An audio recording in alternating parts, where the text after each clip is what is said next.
کیا تم نے غور کیا اس شخص کی حالت پر جس نے اپنی خواہش نفس کو اپنا معبود بنا لیا، الہ بنا لیا، کہہ رہا ہے لا الہ الا اللہ، لا الہ الا اللہ، لیکن الہ تو اس کا نفس ہے۔ اب اس کو انتہا پر لے جائیے۔ عہد حاضر کا سب سے بڑا شرک، سب سے بڑا شرک، سب سے بڑا شرک عوامی حاکمیت کا تصور ہے۔ حاکم اللہ کے سوا کوئی نہیں، ان الحکم الا للہ۔ ذاہر بات ہے فرعون نے اگر دعویٰ کیا تھا میں تمہارا خدا ہوں، انا ربکم الاعلی، تو کیا اس کا مطلب یہ تھا کائنات میں نے پیدا کی ہے، تمہیں میں نے پیدا کی ہے؟ ذرا سوچیے، کیا وہ بزرگ موجود نہیں ہوں گے جنہوں نے اسے دیکھا ہو کہ آج اس کی ولادت ہوئی تھی، کل اس کی کوئی اور سیریمنی ہوئی تھی؟ یہ کیسے دعویٰ کیا تھا؟ میرا حکم چلے گا، میں نہیں جانتا، الیس لی ملک مصر، مصر کی حکومت میری ہے کہ نہیں؟ یہ دعویٰ تھا، یہ خدائی کا دعویٰ۔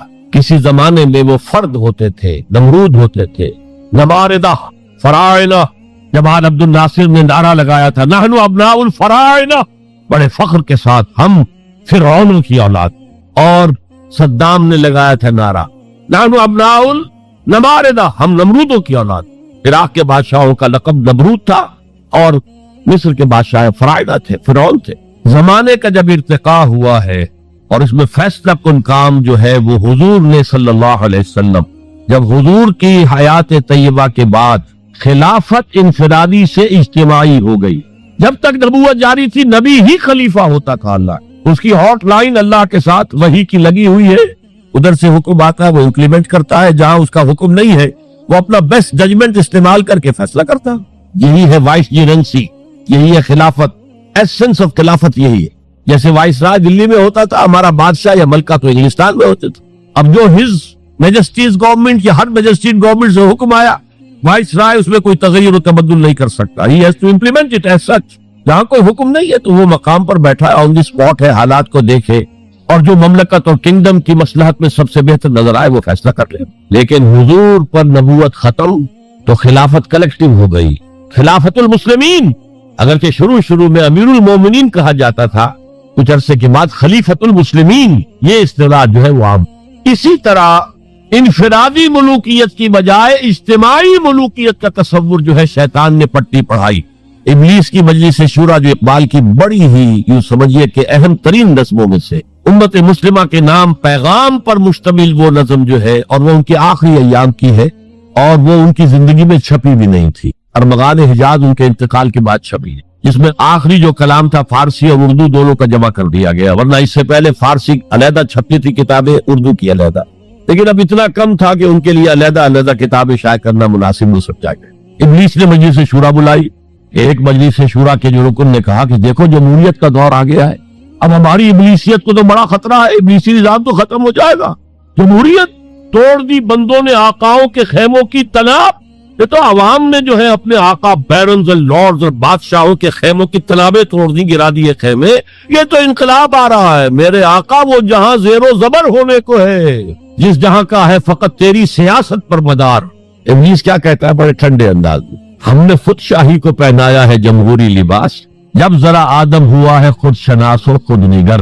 آج آدمی میں ایک سیلف امپورٹنس پیدا ہو چکی ہے۔ یہ بادشاہ کون ہوتے ہیں جو ہمارے سروں پر مسلط ہے، محلوں میں رہتے ہیں، عیش کرتے ہیں، جو خون پسینہ جو ہے وہ کسان کر رہا ہے، ابھی انڈسٹریل ریولوشن تو نہیں ہوا تھا، وہ ساری بات جو تھی وہ زرعی معیشت تھی، خون پسینہ وہ کرتا ہے، فصل میں سے لائنز شیئر آ کر بیرن اور لارڈ وہ لے گیا اور اس میں سے ایک حصہ اس نے بادشاہ کو پہنچا، ایک اپنے پاس رکھا، ظالمانہ نظام ہے۔ تو ہم نے دیکھا کہ انسانوں میں کچھ شعور پیدا ہو گیا، خود شعوری، تو ہم نے ملوکیت کو ڈھال دیا نئے سانچے میں، ہم نے خود شاہی کو پہنایا ہے جمہوری لباس۔ وہ گندگی جو فرعون کے سر پر ٹنوں کے حساب سے رکھی ہوئی تھی، ہم نے کہا تولا تولا سب میں تقسیم کر دو، ایک ایک ووٹ سب کے ہاتھ میں دے دو اور کہہ دو تم حاکم ہو۔ ہم نے خود شاہی کو پہنایا ہے جمہوری لباس، جب ذرا آدم ہوا ہے خود شناس و خود نگر۔ تو نے کیا دیکھا نہیں مغرب کا جمہوری نظام، چہرہ روشن اندرون چنگیز سے تاریک تر، it is the dictatorship of the capitalist, جسے جمہوریت کا نام دیا جا رہا ہے، کھیل ہے، تماشا ہے۔ تو آج کی دنیا کا سب سے بڑا شرک اسے کوئی جانتا ہی نہیں، وہ شرک فی العقیدہ ان کو معلوم ہے، اور اس کے اوپر فتوے بھی وہ لگا دیں گے۔ کوئی قبر کے سامنے کھڑے ہو کر کوئی دعا کر رہا ہے، کسی کو رکوع کر لیا، کسی نے سجدہ کر لیا، تو خیر ٹھیک ہے، وہ تو ایک شرک جلی ہو رہا ہے، وہ تو معلوم ہے، اس کی نفی ہو رہی ہے۔ لیکن یہ وہ تھے شرک جو پہلے تھے. آج کا شرک بالکل اور ہے. آج کا شرک دو میں گنوا دیتا ہوں آپ کو. ایک ہے عوامی حاکمیت کا تصور, ایک ہے مادہ پرستی کا تصور. مادے پر سارا توکل اور اعتماد ہے. اللہ پر کہاں توکل رہا, کہاں اعتماد رہا. میٹیریلزم یہ ایک مذہب ہے, یہ ایک فلسفہ ہے. بہرحال اطاعت کے ضمن میں شرک فی الاطاعت کیا ہے؟ انفرادی سطح پر نفس پرستی, نفس کو اپنا معبود بنا لینا. اجتماعی سطح پر عوام کی حاکمیت, بدترین شرک. اب آئیے محبت, شرک فی المحبت کیا ہے؟ اگر کسی بھی شے اور کسی بھی انسان کی محبت اللہ کی محبت سے بڑھ جانا تو دور کی بات ہے, برابر بھی آ کر حد نشین ہو گئی, بیٹھ گئی, تو یہ شرک ہے. والذین آمنوا اشد حبا للہ. جب تک اشد محبت آپ پہ اللہ کی نہیں ہوگی, اگر کوئی اور شے محبوب ہے تو من الناس من یتخذ من دون اللہ اندادا یحبونہم کحب اللہ. لوگوں میں سے ایسے بھی ہیں جنہوں نے اللہ کو چھوڑ کر کسی اور چیزوں کو مد مقابل بنا لیا ہے. ان سے وہ محبت کرتے ہیں جو اللہ سے کرنی چاہیے تھی. توحید کا تقاضا ہے لا محبوب الا اللہ, لا مطلوب الا اللہ, لا مقصود الا اللہ. مقصود و مطلوب اور محبوب حقیقی اللہ کے سوا کوئی. اور وہ آیت میں آپ کو سنا چکا ہوں, سورہ توبہ کی آیت نمبر 24, انتہائی لرزا دینے والی آیت. قل ان کان آباؤکم وابناؤکم واخوانکم وازواجکم وعشیرتکم واموال اقترفتموها وتجارت تخشون کسادها ومساکن ترضونها احب الیکم من اللہ ورسولہ وجہاد فی سبیلہ فتربصوا حتی یاتی اللہ بامرہ واللہ لا یہدی القوم الفاسقین. اے نبی ان کے کان کھول دیجئے, اچھی طرح سنا دیجئے کہ اے لوگو, اے ایمان کے دعوے دارو, اگر تمہیں اپنے باپ, اپنے بیٹے, اپنے بھائی, اپنی بیویاں یا بیویوں کے لیے شوہر اور اپنے رشتہ دار اور اپنے وہ مال جو بڑی محنت سے کما کر کھتے بھرے ہوئے ہیں اور اپنی وہ تجارت جس کی کساد بازاری کا تمہیں اندیشہ رہتا ہے مندہ نہ ہو جائے, اور اپنے وہ محل, اپنی حویلیاں جو تم نے تعمیر کی ہیں اور بہت تمہیں محبوب ہیں, انہیں خوب فرنش کیا ہے. اگر یہ 8 چیزیں محبوب تر ہیں اللہ سے اور اللہ کے رسول سے اور اللہ کی راہ میں جہاد سے, تو جاؤ دفعہ ہو جاؤ, وہاں بیٹھ کر انتظار کرو یہاں تک کہ اللہ اپنا فیصلہ سنا دے. اور اللہ ایسے فاسقوں کو کبھی ہدایت نہیں دے. 8 چیزیں اقبال نے بہت خوب کہا ہے. یہ مال و دولت دنیا, یہ رشتہ و پیوند, 5 قریب ترین رشتے آ گئے, باپ, بیٹا, بھائی, زوجین اور رشتہ دار. رشتہ و پیوند یہ جوڑنے والا. اور مال و دولت دنیا کی 3 شکلیں آ گئی. دولت جو آپ اپنی بیلنس شیٹ کو دیکھ دیکھ کر آپ اس پہ خوش ہوتے, اب ہمارے ایسٹس کی یہ قیمت ہو گئی اب. اور وہ مکانات جو آپ نے بنائے ہیں بڑے محبوب ہیں, اور ایسے بنائے ہیں, قرآن مجید میں آتا ہے لعلکم تخلدون, ایسے بنا رہے ہیں تمہیں ہمیشہ رہنا ان مکانوں کے اندر. اور وہ کاروبار جن میں تمہیں اندیشہ رہتا ہے کہ کہیں کساد نہ ہو جائے, کوئی ڈپریشن نہ آ جائے. یہ 8 چیزیں, یہ مال و دولت دنیا 3, یہ رشتہ و پیوند, بتان وہم و گما لا الہ الا اللہ, یہ سب وہم و گمان کے بت ہیں جن کی پرستش میں تم لگے. ان سب کی پرستش چھوڑو تو لا الہ الا اللہ کا حق ادا ہو. اب اس اصول کو بھی اپلائی کرنا شروع کیجیے. آئیے انڈیویجول لیول پر دولت کی محبت. اگر آپ کو دولت کی محبت آمادہ کرتی ہے کہ اللہ کے حدود کو پامال کرے, حرام ذرائع استعمال کرے, دولت آنی چاہیے, حلال سے ہو, حرام سے ہو, جائز ہو, ناجائز سے ہو, بائی ہوک اور بائی کروک دولت آنی چاہیے, تو آپ کی محبوب حقیقی کون ہوئی؟ دولت. یہ دولت آپ کی معبود ہے. کون بڑے سے بڑا موحد اس شرک کا احساس رکھتا ہے؟ اور حضور نے اس قدر کلیئر فرمایا ہے, تعس عبد الدینار و عبد الدرہم, ہلاک ہو گیا یا ہلاک ہو جائے. یہ کلام خبریہ ہے یا یہ بددعا ہے؟ تعس عبد الدینار و عبد الدرہم, درہم و دینار کا بندہ ہلاک ہو جائے. نام عبد الرحمن ہے, حقیقت میں عبد الدینار ہے. عبد الدرہم, درہم و دینار آنے چاہیے, جائز سے یا ناجائز سے, حلال سے یا حرام سے, صحیح سے یا غلط سے, بھائی ہو کر بھائی ہو. تو معبود کون ہوا؟ ہمارے ہندو بھائیوں نے کیا کیا؟ لکشمی دیوی دولت کی دیوی ہے, اس کی پوجا کرتے کس لیے؟ مطلوب کیا ہے؟ دولت. اس کی پوجا وہ خوش ہو جائے تو دولت ملے گی. ہم نے کہا ہٹاؤ جی اس دیوی کو بیچ میں سے, ہم براہ راست ہی پوج لیں گے. بس یہی تو فرق کیا ہے نا. عبد الدینار و عبد الدرہم, یہ انفرادی سطح پر. شرک فی المحبت جو روح عبادت ہے, جو عبادت کی جان ہے, محبت.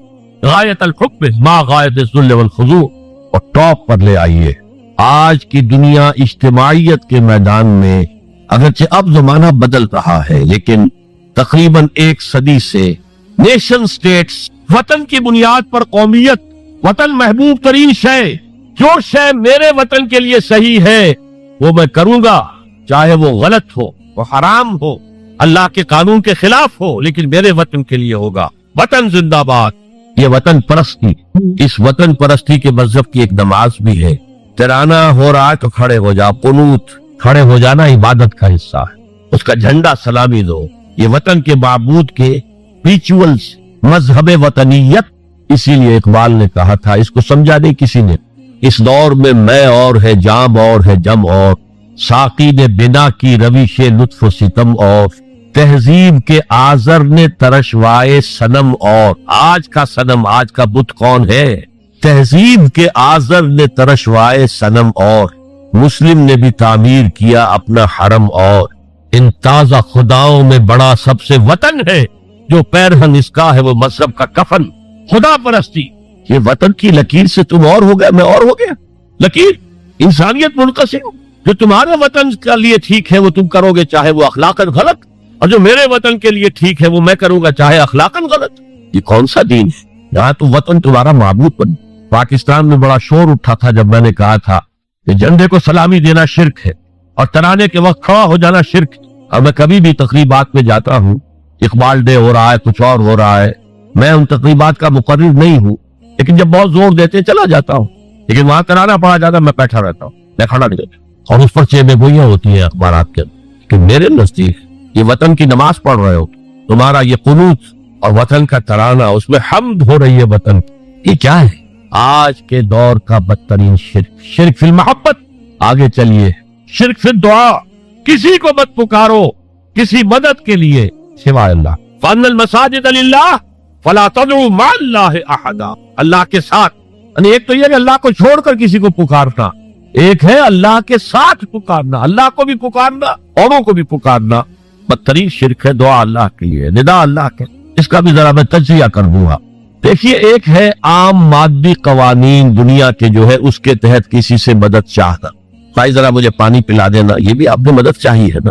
حضور کے بارے میں تو آیا ہے کہ آپ اتنے خوددار تھے صلی اللہ علیہ وسلم کہ اگر سواری پر ہوتے تھے اور آپ کا کوڑا نیچے گر جاتا تھا تو کسی سے یہ نہیں کہتے تھے کہ یہ کوڑا مجھے اٹھا کے دے دو، بلکہ خود سواری سے اتر کر کوڑا اٹھا۔ تو یہ جو قانون مادی ہے اس کے تحت مدد مانگنا کوئی بری بات نہیں ہے، کوئی غلط بات نہیں۔ ماورائی اعتبار سے، غیبی اعتبار سے کسی سے مدد مانگنا کسے باشد کوئی ہو، شرک، شرک فی الدعاء۔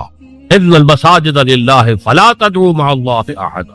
ایک ہے استعارتاً، استعارتاً اقبال کہتا ہے ہمالا ہے فضیل کشور ہندوستان، تو یہ خطاب بالکل ایک استعارہ سا ہے۔ اسی معنی میں مولانا حالی نے اپنی مسدس کے اختتام پر جو مناجات لکھی ہے، خاصہ خاصان رسول وقت دعا ہے، امت میں تیری آ کے عجب وقت پڑا ہے، وہ دی جو بڑی شان سے نکلا تھا وطن سے، پردیس میں وہ آج غریب الغربا ہے۔ تو اس معنی میں اس لفظ استعمال ہو جائے تو اس پر بہت زیادہ الرجک بھی نہیں ہونا چاہیے، لیکن غیبی طور پر کسی کے بارے میں یہ عقیدہ رکھ کر کہ وہ میری مشکل کشائی کر سکتا ہے، عادت روائی کر سکتا ہے، میری مدد کر سکتا ہے، یہ شرک ہے، اور اس کے شرک ہونے میں کوئی شک۔ ان المساجد للہ فلا تدعوا مع اللہ احد۔ اب دیکھیے ہمارے یہ فرشتے یہاں بیٹھے ہیں نا، ہم کہہ سکتے ہیں ذرا بھائی میرا یہ کام کر دینا، نہیں کہہ سکتے۔ جبرائیل کو پکار سکتے ہیں، جبرائیل ذرا میرا یہ کام کر دینا، نہیں، وہ عالم غیب کی شے ہے۔ کسی ولی اللہ کی روح کو پکار کر کہنا کہ میری یہ مشکل دور کر دے، نہیں، اللہ سے کہے، اللہ کو پکارے، اللہ جس کے ذریعے سے چاہے آپ کی ضرورت پوری کر دے۔ اس ضمن میں میں کہوں گا کہ شاہ ولی اللہ دہلوی نے ایک بات کہی ہے، اگرچہ مجھے اس کی کوئی دلیل اپنے طور پر انڈیپینڈنٹلی کتاب و سنت میں نہیں ملی ہے، لیکن شاہ صاحب کا ایک مقام مرتبہ ہے جو میری نگاہ میں بہت بلند ہے۔ میرے نزدیک دو عظیم شخصیت عالم اسلام کی، امام ابن تیمیہ اور امام غزالی کو جمع کریں تو شاہ ولی اللہ بنتے ہیں، اتنی عظیم شخصیت۔ انہوں نے یہ لکھا ہے کہ جو اللہ کے برگزیدہ بندے ہوتے ہیں اور یا اللہ تعالیٰ ان کی ارواح کو ان کے فوت ہونے کے بعد ملائکہ کے طبقہ اسفل میں شامل کر دیتے ہیں، اور وہ بھی جس طرح وہ ملائکہ اللہ کے احکام کی زمین میں تنفیذ کر رہے ہیں وہ بھی اسی کام میں لگ جاتے۔ میں نے عرض کیا کہ میرے پاس